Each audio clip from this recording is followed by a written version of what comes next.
Finishing sanders like this use a quarter sheet of sandpaper. That means each time I want to get paper ready for this, I've got to take a full sheet and cut it into 4 equal pieces. Now, sure, I can do that with a pair of scissors or a sharp knife and a straight edge. But a while ago, somebody showed me how to make a sandpaper cutter. And this is it right over here. I've actually made a few modifications to it. And the way it works is you simply slip the full sheet in here,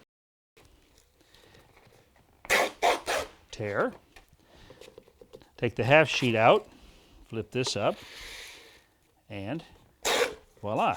I've got 2 perfectly shaped and perfectly sized quarter sheets of sandpaper in just a few seconds. Now, I've really used this a lot over the years, and I was thinking maybe you'd like to know how to make one. I start by attaching a wooden strip along one edge of a piece of 3/4 inch plywood.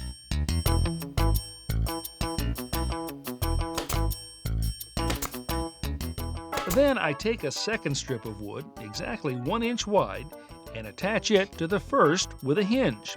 Now, I'm using a piano hinge, but any small hinge will do.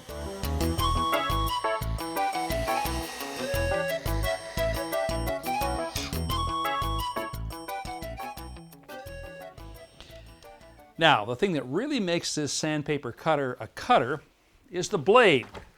And for that, I use a hacksaw blade. Now, some folks use an old worn-out blade. You know, these are not very expensive, so I say, why not use a new sharp one? The question is, where do you place the blade to get the right cut? Well, here's a very simple solution. Take a piece of sandpaper, fold it in half, then lay it down here on the cutter, and then trace the edge with a pencil. Now, that's exactly half.